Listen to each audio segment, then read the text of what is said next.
Buenas tardes. Los saluda Agustín Galo Samario. Les doy la bienvenida a su programa Conversaciones. Hoy vamos a tratar un asunto importante en materia de seguridad, a nivel nacional, y también tocaremos el tema de Guanajuato. Además, en este asunto de Guanajuato, abordaremos un poco el tema de los ataques a periodistas. Para eso, invitamos hoy a José Reveles. Perdón. Y me da mucho gusto recibir al maestro José Reveles porque, bueno, yo lo conozco desde hace mucho, él no a mí, hace tanto, pero yo sé su carrera, yo conozco su trayectoria, he leído varias cosas de él, y quiero decir que, en mi opinión, es uno de los periodistas más importantes del país. Por eso me da muchísimo gusto recibirlo. Él, José Reveles, inició su carrera hace pues, ya varias décadas. Y primero se especializó en el tema de derechos humanos. Pero bueno, poco a poco la realidad del país, bueno, también le llamó a abordar los temas de seguridad, narcotráfico, y ese hace años el tema en el que, bueno, yo lo he visto ocupado, ya nos dirá él, y que más en el que más ha luchado por contar la verdad de lo que está pasando. Él, por ejemplo, él ha escrito en varios periódicos nacionales, en la revista Proceso, en el periódico Excelsior, y es autor de varios libros, como por ejemplo Una cárcel mexicana en Buenos Aires, La quina, el lado oscuro del poder, Las manos sucias del PAN, Las historias más negras del narco, Impunidad y corrupción, El cártel incómodo, Levantones, narcofosas y falsos positivos, El affair Cassés y El Chapo, entrega y traición. Como ven, con estos datos, bueno, pues ustedes se darán cuenta que José Reveles es un periodista con una larga e importante trayectoria. Y bueno, me da gusto recibirlo aquí. José, ¿cómo estás? Muy buenas tardes. Gracias por aceptar la invitación. Muchísimas gracias a ustedes. Gracias, Agustín. Un gusto saludarte y a tu audiencia. Gracias, José. Bueno, pues con él vamos a hablar les decía, de seguridad. Según los últimos datos, y esto sirva a manera de introducción, pues los homicidios se han disparado de forma tremenda en el país. Si en el 2019 fueron 34.600 homicidios registrados a nivel nacional, hoy se tiene la proyección de que van a superar los 40.000. Bueno, esto habla de un incremento que, bueno, ha sido muy criticado, sobre todo por los opositores al gobierno federal, en particular al gobierno de López Obrador y a él mismo como presidente. Pero también es reflejo, en mi opinión, y ahorita nos dirá José qué opina él, pues de una historia detrás que nació hace mucho tiempo y que no tiene necesariamente que ver con las acciones, sí y no, con las acciones que se emprenden en este sexenio.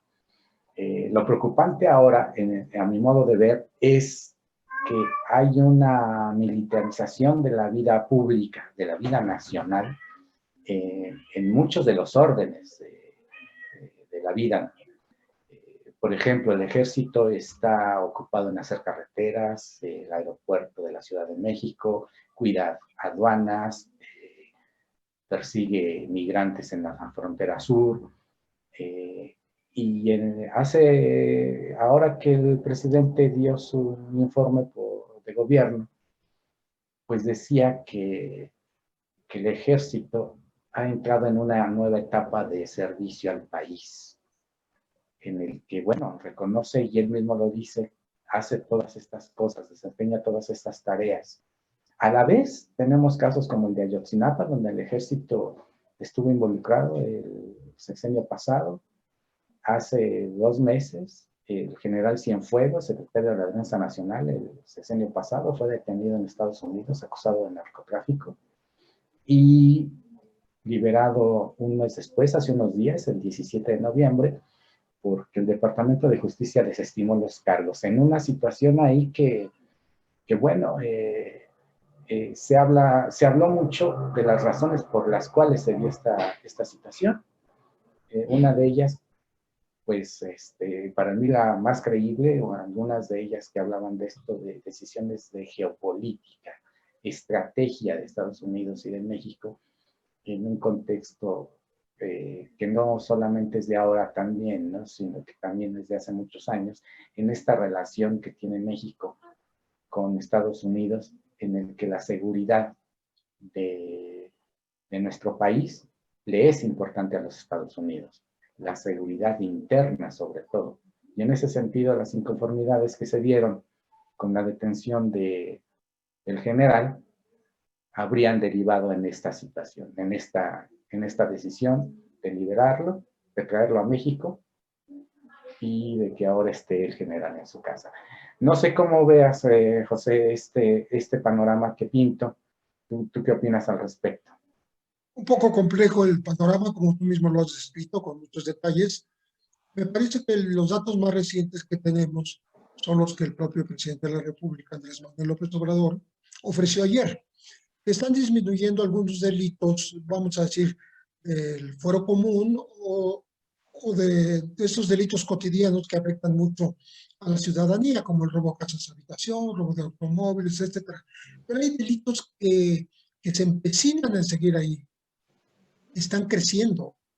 Lejos de disminuir, siguen en aumento y afectando mucho a la ciudadanía, como son el homicidio doloso, el feminicidio y la extorsión. No deja de llamar la atención que el presidente tenga que admitir que con esos no se ha podido. Y ahí siguen. Yo entiendo su mensaje en el sentido de que vamos anulando unos, pero nos faltan otros.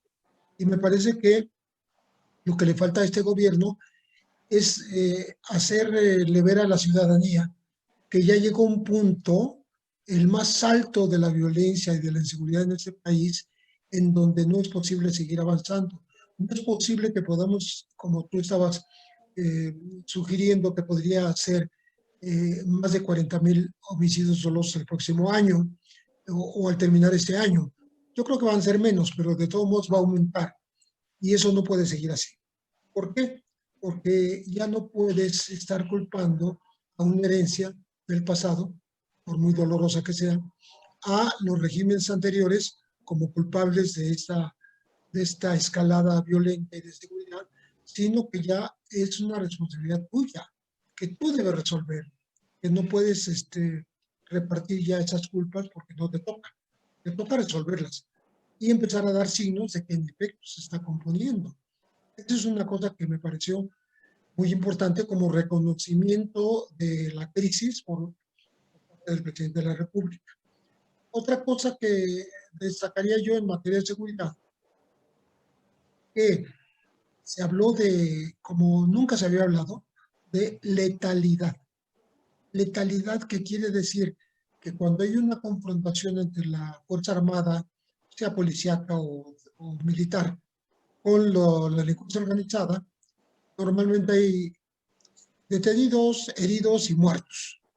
Y ese número de muertos era muy alto y ahora se está disminuyendo eh, porque se le está dando, digamos, prioridad a impartir justicia y no al exterminio, dijo el presidente. No la palabra exterminio, que es una palabra muy fuerte, y nos habla de lo que estuvimos viviendo en este país, en cómo en la confrontación en las calles, en el campo, había un afán de exterminar a los presuntos delincuentes. Pero el problema es que al exterminar delincuentes, también se afecta a la población, porque mucha gente no, simplemente no es delincuente, está en medio de los tiroteos, las balaceras, y termina siendo una víctima pues directa, no colateral, directa de esta formación guerrera. Entonces, yo entiendo en ese mensaje del presidente es que se va a empezar a dejar de privilegiar la confrontación callejera para atacar las causas de la delincuencia. ¿Cuáles son las causas? Pues estamos hablando de la falta de educación, la falta de oportunidades de empleo, los jóvenes que no estudian, que no trabajan y que están muy cercanos a la posibilidad de ser pues, contratados u obligados a trabajar por parte de la delincuencia organizada. Ese es el tema más difícil. ¿Por qué? Porque ahora hay decenas de miles de jóvenes y adolescentes que están en esa situación, bueno, algunos desde niños, y no puede seguir siendo así. Hay que hacer que los jóvenes encuentren una posibilidad de empleo, de educación, que los aleje esta, desgraciadamente, esta cultura del sicariato, el halconeo, del narcotráfico, del narcomenudeo. Entonces, en términos generales, yo te pondría la situación de esa manera. Ya es hora de que la sociedad sienta que hay una embestida que empiece a hacer retroceder a la violencia y a la inseguridad. Sin duda, creo que tienes razón en esa parte en la que, bueno, pues al presidente, a este gobierno le toca ya enfrentar el problema, ¿no? Es su responsabilidad. Pero también me llama la atención una cuestión. Como también dices, ahora se ha dejado de perseguir, como se hacía antes, a los grandes capos. Ya no es una prioridad, de acuerdo a lo que ha dicho en reiteradas ocasiones el presidente, porque la prioridad es otra, es recuperar a estos jóvenes que tú mencionas también, ¿no? Darles unas nuevas oportunidades. Y en ese sentido, a mí me llama mucho la atención el aumento de los homicidios, cuando en realidad los cárteles ya no son, o los grandes capos, ya no son perseguidos como se hacía antes. O sea, eh, quizás sea una interpretación muy de Villamelón, lo reconozco, José, pero si no están siendo hostigados, perseguidos, encarcelados los líderes de los cárteles, ¿por qué el incremento de la violencia? Mira, qué bueno que lo preguntas porque finalmente es una de las aristas que estamos descubriendo, de que no necesariamente en el pasado era la confrontación entre la autoridad y los delincuentes, sino que muchas veces los grupos de delincuencia organizada se enfrentaban entre sí mismos, una manera de marcar territorio, una manera de apoderarse de rutas muy importantes para ellos, para el tráfico, para el trasiego de drogas, pero también para otros delitos como el cobro de piso, como la extorsión, el secuestro, como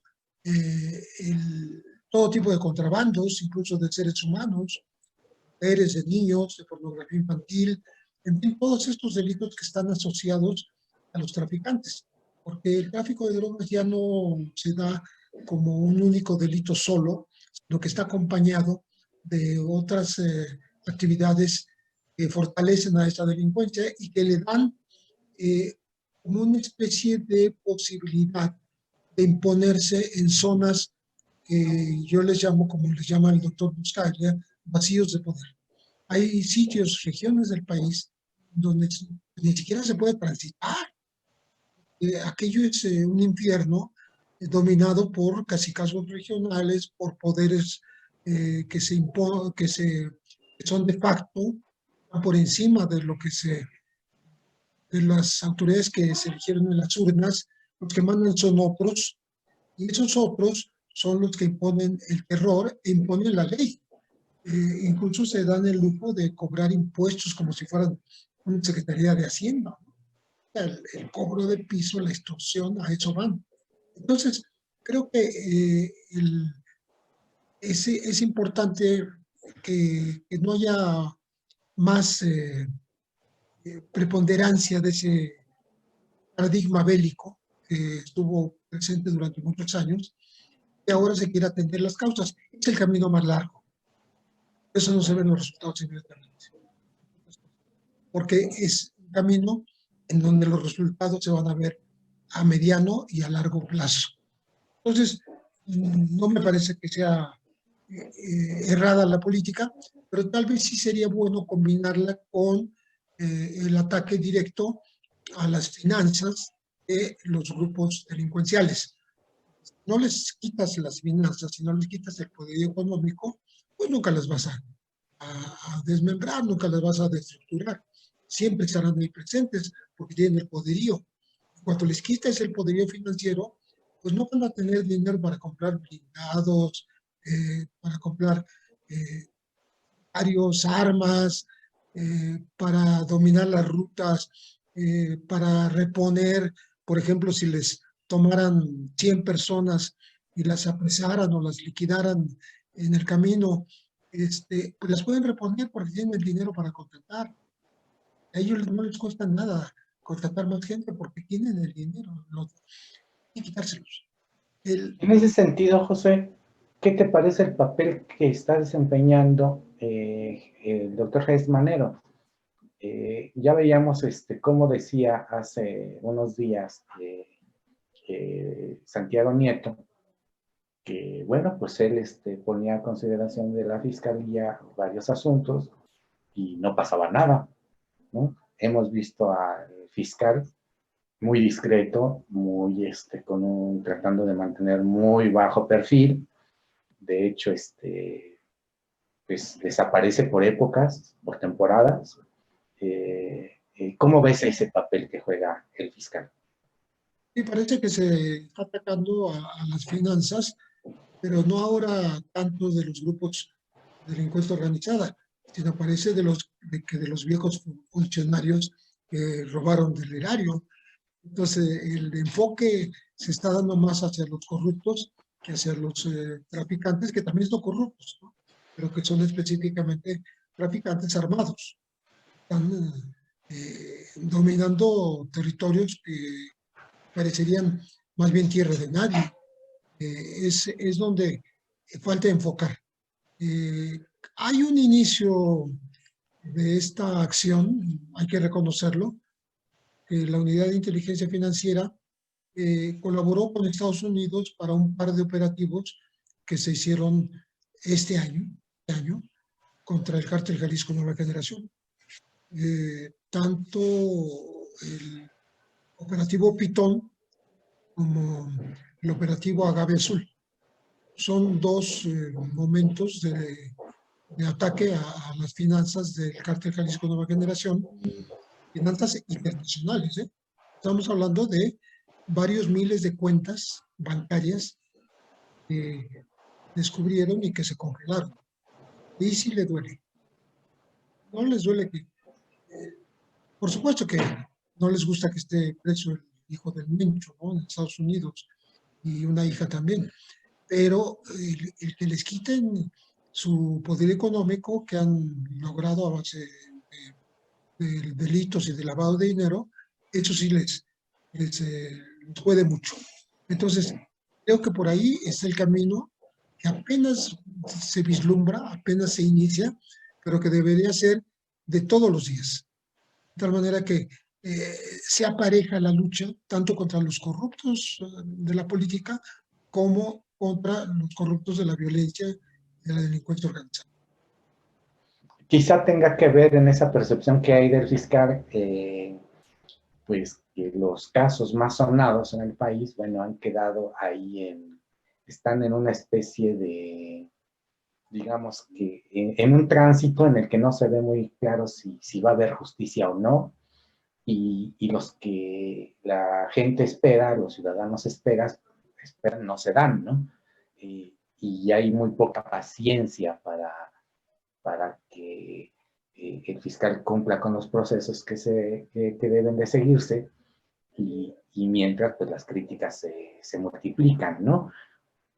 Y quizá los que vivimos en la Ciudad de México no nos percatamos en ocasiones eh, de, de lo grave que resulta la vida, lo pesada que resulta la existencia cotidiana para mucha gente que vive en diversos sitios del interior del país, tanto a nivel generalizado de la violencia y de la inseguridad, como en la cuestión del, por ejemplo, de los ataques a los periodistas. Entonces, ocurren de manera muy frecuente en algunos lugares como Guanajuato, como habíamos mencionado, y otros como Veracruz, Oaxaca, Chihuahua, Tamaulipas. Pero también la violencia que vuelca sobre la ciudadanía en general y que no nos imaginamos el infierno que eso representa. Todos los días tengas que cuidar tu camino, tu familia, tu ocurrencia a cualquier espacio público, a cualquier centro comercial, sin tener la seguridad de que la vas a librar y que vas a regresar a tu vida. Entonces, Bueno, eso, también, adelante, adelante. sí, eso tiene que ir, irse venciendo poco a poco. Y repito, porque hace falta poner interés en la necesidad de quitarles ese poderío a los grupos delincuenciales. Y no se está haciendo con la rapidez necesaria. Hay que hacerlo rápido, rápido. Y como ¿Es posible hacerlo rápido? pues yo creo que ahí está la información. La información está concentrada en unidades de inteligencia financiera que se supone que existen acá desde antes de este gobierno. No es una unidad que se haya fundado ahora. Existía como parte de Hacienda, después como parte de Gobernación, pero yo creo que tiene muchos archivos pendientes. Nunca hemos sabido cuántos expedientes hayan abierto, pero yo supongo que si han trabajado, pues tienen un cúmulo de casos, debieran empezar a atacar cuanto antes. O sea, no concentrarse nada más en las autopartes robadas, que es lo que ha ocurrido aquí en la Ciudad de México, atacar a estos expendios de partes usadas que muchas veces son robadas, ¿no? De automóviles, sino llegar a las verdaderas finanzas, es decir, a las empresas y a las cuentas bancarias en donde lavan su dinero, porque ese dinero entra en los circuitos financieros de México, no está guardado, anda circulando. Puesto que puede Ese estar también en Estados Unidos, eso es muy probable, pero hasta allá se puede llegar. Una investigación tiene que llegar hasta lo último, y si es Estados Unidos o Europa, pues hasta allá, llegar hasta allá. Claro. En ese sentido también, pues me gustaría preguntarte cómo ves la parte del ejército, el surgimiento de la Guardia Nacional y bueno, este involucramiento que tiene ya de lleno las Fuerzas Armadas en la seguridad pública, porque esa es la otra parte, ¿no, José? Sí, siempre se ha criticado este involucramiento de las Fuerzas Armadas en materia de seguridad pública, porque la explicación ha sido la misma durante muchos años. No hay policías capacitados. Cuando se les da cursos y se les toma el examen de confianza, muchísimos reprueban, no son confiables. Y entonces se da por hecho que quienes sí son confiables son las Fuerzas Armadas y esa derivación que sí es de este gobierno, la Guardia Nacional, donde sabemos ahora que hay 95,000 elementos y va a haber 150,000 distribuidos en todo el país.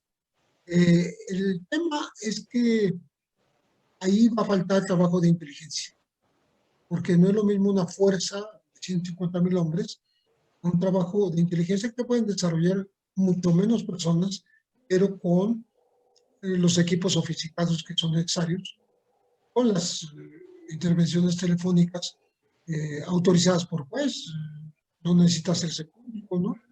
Eh, pero como con objetivos muy definidos, muy determinados, no un poquito como disparos de ráfagas al aire, ¿no?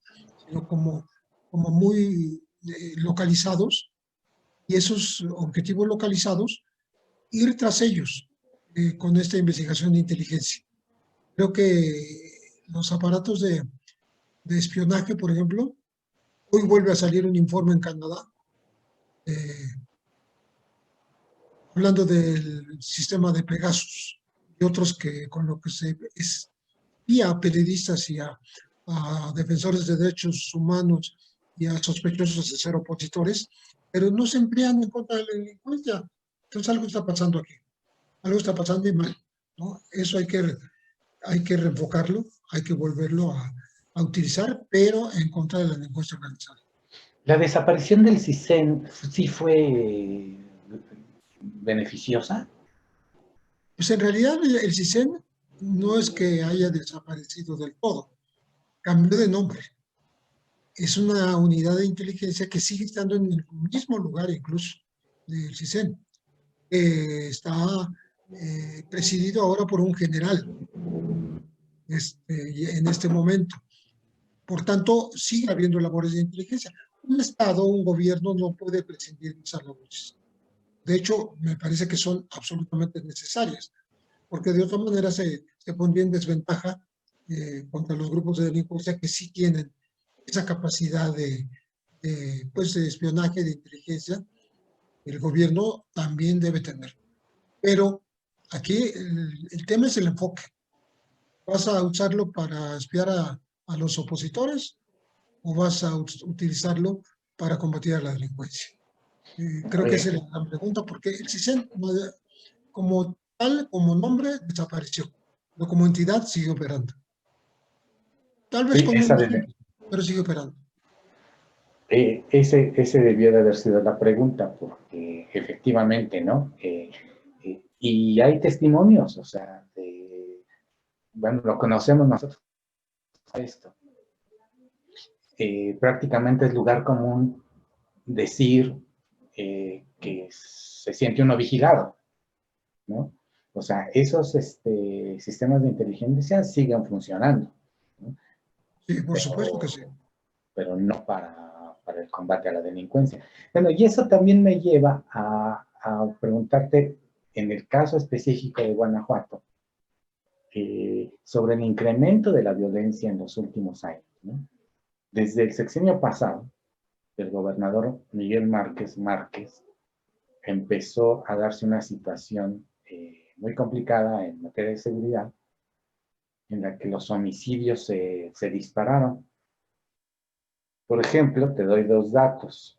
En el 2019 se registraron 3.211 homicidios. Y hasta noviembre, bueno, con datos de octubre, se habían registrado ya 4.214 homicidios.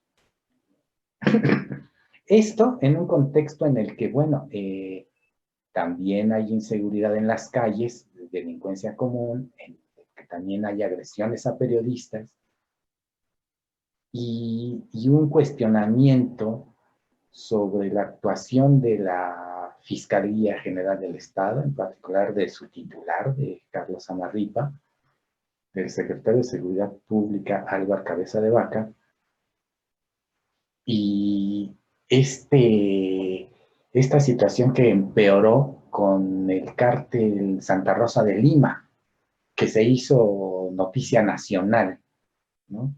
Que llamó mucho la atención porque Guanajuato pasaba de ser el estado en el que no sucedía nada, donde todo estaba muy bien, muy tranquilo, a ser el estado más violento del país. ¿Tú cómo has visto desde la distancia el caso de Guanajuato, José? Bueno, desgraciadamente, como tú dices, de ser una situación muy normal, muy cotidiana, mayores sobresaltos, una entidad del país de pronto se convierte en la cuna de la violencia, ¿no? Y todo parece haber comenzado con el huachicoleo, que por cierto es un tema del robo de combustible en Guanajuato de muchos años, pero no es lo mismo el robo hormiga que se hacía en la refinería o a través de pipas que eran cargadas y que no eran registradas y salían tranquilamente de manera normal, sin ser registradas, o sea, era un robo muy, muy de cuello blanco. a lo que después fue el huachicoleo, porque eso generó un grupo muy violento, este cártel de Santa Rosa de Lima, que inmediatamente encontró el opositor, que fue el cártel Jalisco Nueva Generación, para esa misma violencia. Entre esta confrontación entre los dos grupos pues, provocó muchísimas muertes, ¿no? Tú estás dando las cifras, ¿no? Muchísimos situaciones violentas y que llegaron al colmo en esta liquidación de más de 30 adictos en un centro de rehabilitación, ¿no? No importa si fue, es lo que hemos dicho siempre, no importa si fue capturado el mar, porque persisten las estructuras violentas, sigue el modus operandi. Desaparece el jefe, pero siguen otros, hay sustitutos. Eso pasaría igual si fuera capturado el Mayo en el cártel de Sinaloa o Nemesio Ceguera en el cártel Jalisco Nueva Generación. Son los líderes y es un error pensar que una vez anulados o encarcelados o liquidados físicamente los líderes de un grupo delincuencial, se acaba la delincuencia, se acaba la violencia. Eso no es así. ¿Por qué? Porque se generó toda una estructura que es un negocio multimillonario en el que muchos aspiran a pertenecer. Y creo que es el caso de Santa Rosa de Lima. El cartel de Santa Rosa de Lima pues no ha dejado de operar violentamente pese a la detención de su líder. Y, y bueno, y parte del daño que han causado es justamente contra los periodistas. Se sabe que muchos periodistas han sido amenazados telefónicamente, advertidos de que no hagan o sí hagan tal cosa. Pero no solo eso, se han sentido desprotegidos de la propia autoridad, porque una cosa es que los amenacen a la delincuencia y otra cosa es que el propio gobierno intimide o que se llegue al extremo, como se llegó en el caso de Carla Silva, ¿no? Del Heraldo, eh, de León, a donde la fueron a buscar a su propia redacción y le pusieron una golpiza terrible, ¿no? Sin que las cosas hayan pasado a mayores, porque yo no veo que haya un castigo ejemplar. Este caso de agresión que sí fue ejemplar, ejemplar de la violencia, de los límites que puede alcanzar, tenemos que puede alcanzar una violencia contra los periodistas, ¿no? Y Sí, ahora pues ese es está un, ese es, incluso, ¿sí? sí, Está, ese caso es muy importante en la historia de Guanajuato. Pero antes de tocar el tema de los periodistas, me gustaría preguntarte, porque esto otro, en medio de toda esta violencia, a mí me parece que lo más doloroso, lo más dramático incluso, y lo digo en términos de personales, porque eso, no en lo mío, en lo propio, no, sino en las personas, no en la gente que ha perdido a una persona y no la encuentra. Están los desaparecidos también en Guanajuato. Ha habido recientemente, bueno, pues, se encontraron en Salvatierra fosas, en donde ya hasta la última cifra que yo conocí se habían encontrado 79 cuerpos. En Cortázar se encontró otra fosa en la que no se ha dado información hasta donde yo he revisado de cuántos cuerpos hay ahí. Y la autoridad no da esa información. La de Salvatierra la dio porque no hubo de otra. Sí, esa es la percepción general. Pero lo dramático del caso de no encontrar a un familiar, a un ser querido, parece que condensa ahí en este fenómeno todo el dramatismo y toda la complejidad y toda la gravedad de la violencia, ¿no? ¿Tú cómo ves esto? y la desaparición forzada de las personas o la desaparición por particulares, pero muchas veces con la anuencia del gobierno, es el delito más cobarde y más grave que se da en este país. Y por eso me parece el pendiente también más importante de este gobierno. Porque si estamos hablando de más de 60,000 desaparecidos en las últimas 5 décadas, ¿no? Pero muchos de ellos de manera reciente, es una responsabilidad muy grande. Simultáneamente, este gobierno tiene que atender a los familiares de los viejos desaparecidos, de la Guerra Sucia, por ejemplo, o de otras épocas, como pues, después del 68, el 71, gente que fue desplazada y después no se supo dónde quedó, que en años recientes se ha concentrado en zonas de explotación de recursos naturales. Mucha gente es desplazada y es desaparecida de sus sitios. Entonces, las causas son múltiples y la situación en la que se encuentran las averiguaciones o las pesquisas para lograr solucionar este problema son desastrosas, porque para empezar es un desorden todo lo que es el sistema de sitios forenses, de morgues en el país, donde ni siquiera están catalogados numéricamente y menos por sus nombres muchos de los cuerpos que se encuentran. Todavía se encuentran ahí y otros que han ido a la fosa común. La Comisión Nacional de Búsqueda ha dicho que hay 36,000 cadáveres sin identificar.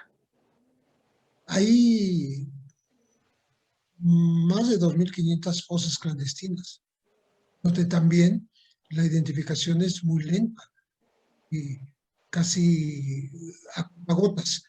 Y todo eso se tiene que solucionar en una sola instancia, que es esta comisión, y se tiene que solucionar en muy poco tiempo porque pues, los plazos son perentorios, la gente no puede seguir esperando toda la vida, como tú dices, con esta eterna angustia, la incertidumbre de no tener a su familiar localizado, ubicado en algún lugar. Incluso quienes se resignan y consideran que ya están muertos sus familiares, pues necesitan el consuelo de una entrega de un cuerpo, ¿no? Que sea el suyo, porque han ocurrido muchas entregas falsas, ¿no? Restos Sí, que no son del familiar al que se los entregan. En fin, todo eso es un pendiente muy, muy grave del país. Yo creo que entre las desapariciones y los desplazados por la violencia, estamos hablando de problemas quizá más complejos que el homicidio simple o el homicidio doloso. ¿Por qué? Pues que en el homicidio, pues ya desgraciadamente una persona es liquidada y hay que hacerle su proceso de luto, enterrarlo y ir adelante. Pero una desaparición forzada y un desplazamiento te impiden hacer ese duelo, te impiden cerrar el ciclo, te dejan en la incertidumbre total, en una situación de impotencia que es muy difícil de describir para quien no ha experimentado este tipo de delitos en sus cercanos, parientes cercanos. bastaría imaginar qué pasaría ante la ausencia de un ser querido. No te escuché. Un día está y al otro día ya no está, ¿no? Ah, claro. Basta imaginar eso. Y en este sentido también siempre hago esta pregunta cuando, bueno, me parece pertinente, ¿no?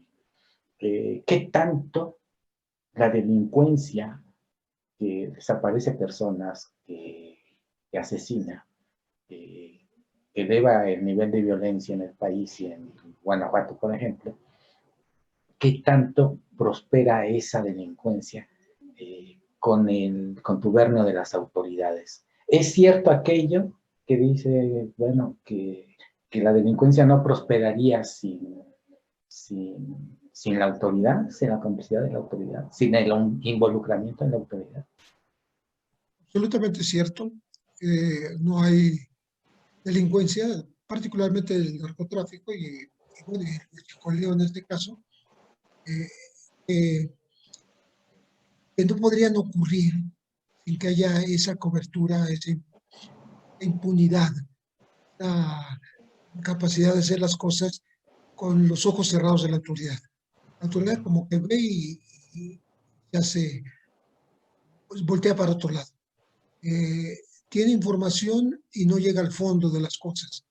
¿Por qué? Porque hay muchos intereses por medio, porque algunos funcionarios locales han sido cómplices de estos delitos y los auspician, los protegen, eh, no sé a cambio de qué, puede ser a cambio de sobornos millonarios, como ha ocurrido en los casos de personajes mexicanos capturados en Estados Unidos. Esa es la acusación, tanto contra Genaro García Luna como era contra el general Salvador Cienfuegos. Lo regresaron de manera súbita a México, pero que las acusaciones eran esas, de permitir la delincuencia a través de sobornos. Tu autoridad permite que operen, pero porque está recibiendo a cambio un beneficio. Y ese beneficio pues se mantiene secreto hasta que alguien lo investiga y alguien lo descubre, ¿no? A veces ni siquiera es la autoridad, es el periodismo, son los periodistas los que descubren ese tipo de corruptelas, ¿no? De coberturas cómplices por parte de autoridades a la delincuencia organizada. Si no hubiera esa protección, bueno, primero la impunidad, aunada a la corrupción, y después una simulación que consiste en que tú digas que estás combatiendo algo cuando no lo estás combatiendo. Tú digas que estás persiguiendo al crimen cuando no lo estás persiguiendo. Que tú digas que ya vas a capturar a X líderes cuando no lo estás haciendo. Eso es lo que la simulación también cuenta mucho para que las cosas se deterioren, para que no haya una solución, que es lo que quiere la sociedad, ¿no? La sociedad quiere que las cosas terminen, no que se prometa que se van a terminar. Entonces, todo queda en promesas, pero en los hechos, en lo factual, la situación sigue siendo de preponderancia de los ilícitos sin castigo, con impunidad absoluta.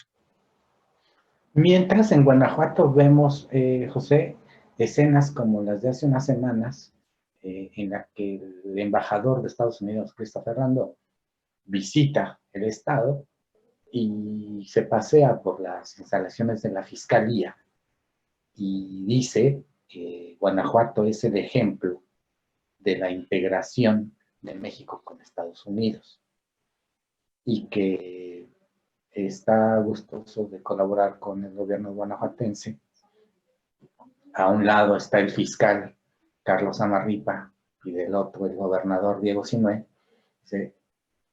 gustoso de colaborar con recursos de la iniciativa Mérida, ¿sí?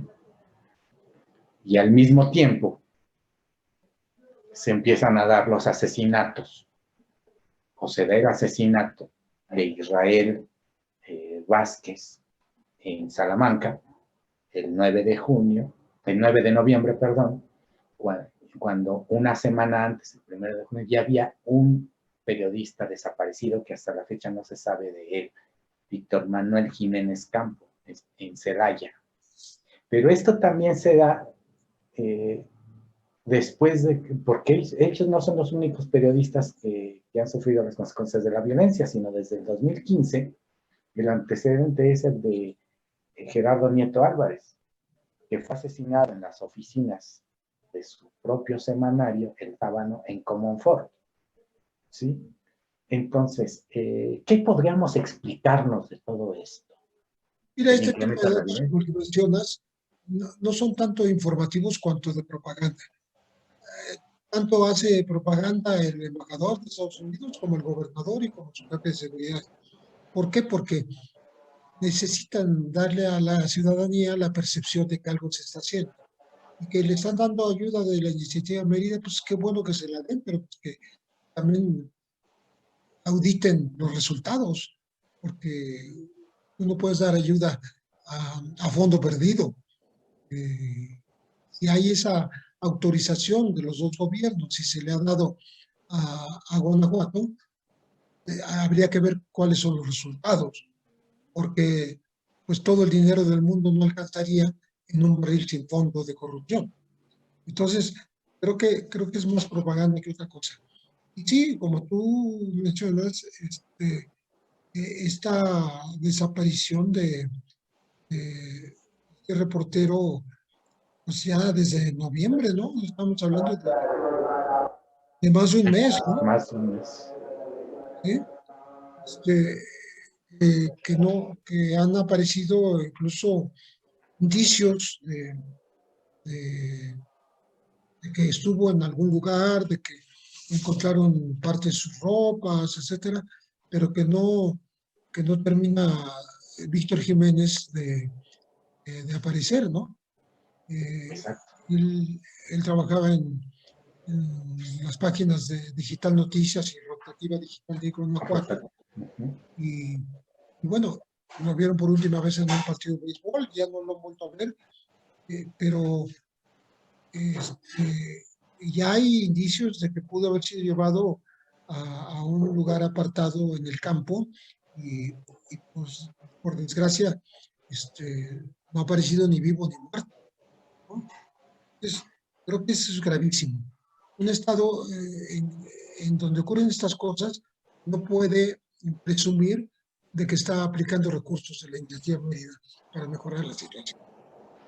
O sea, no lo puede decir sin resultados. Lo demás, te repito, siento que es solo propaganda. Pues sí, lamentablemente, bueno, nos está tocando ver esto que sucede en Guanajuato, que es la repetición de lo que ha sucedido en muchas partes del país, ¿no? Eh, para mí es misterioso que precisamente a estas alturas del sexenio eh, empiecen a suceder estas cosas. No sé, José, pero me llama la atención que se conozca lo de las fosas, eh, que finalmente se reconozca que existen las fosas, finalmente se acepta, no de buena manera, las exigencias de los familiares de desaparecidos y al mismo tiempo el asesinato, las agresiones a periodistas, que es una parte importante para la sociedad, ¿no? El derecho a informar y ser informados, ¿no? Sí, Es una porque combinación muy grave.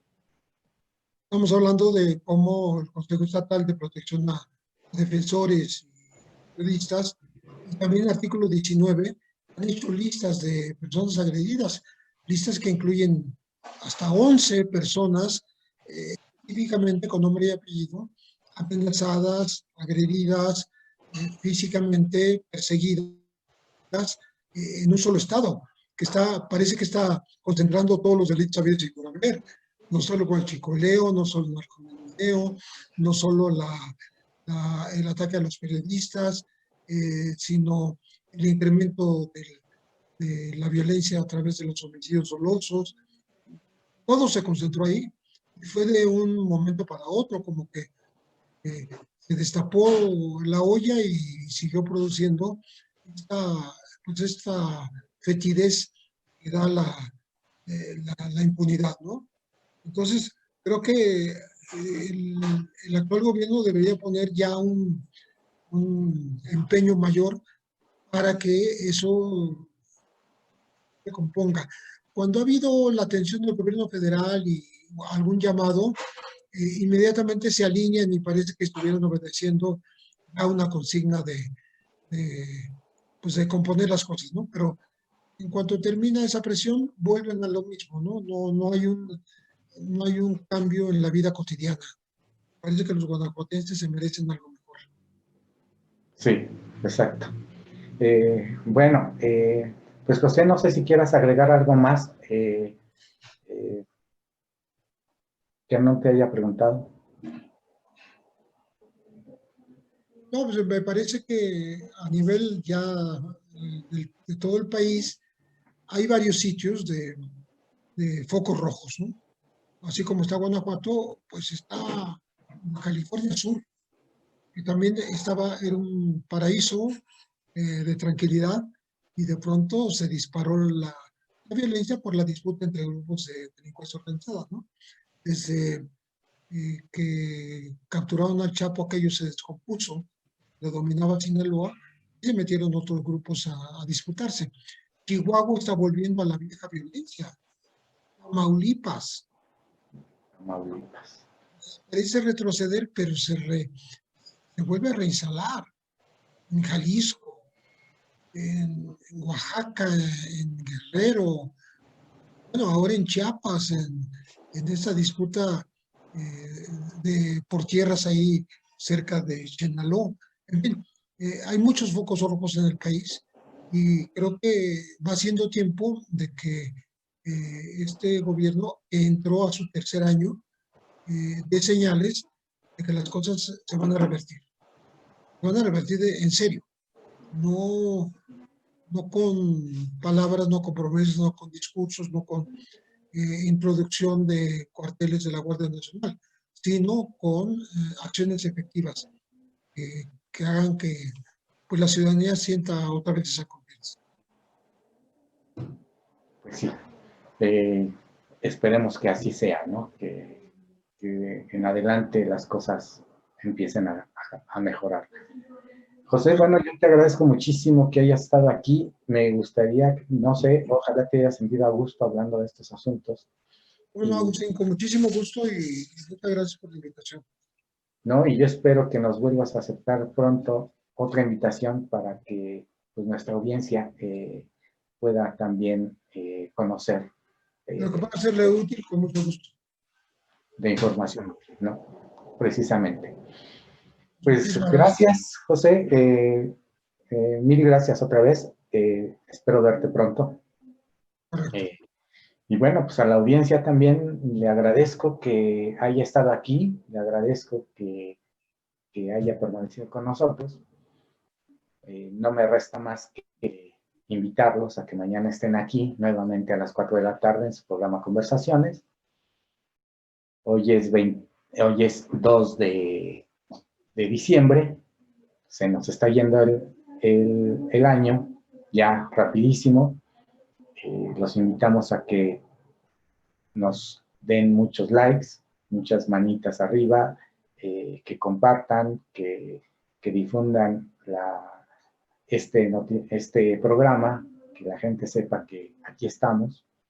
Y si les parece importante esta información que damos aquí, pues que contribuyan con nosotros. Acuérdense que realmente somos un periódico independiente, un medio de comunicación independiente, no dependemos de nadie, ni de políticos, ni de partidos, de gobiernos, ni de instituciones paraestatales, de nadie, ni de empresas, ni de las grandes empresas, de nadie dependemos. De los únicos que dependemos somos de ustedes, es de ustedes. Y a ustedes nos atenemos. Les agradezco muchísimo, que estén muy bien, sean felices y hasta mañana.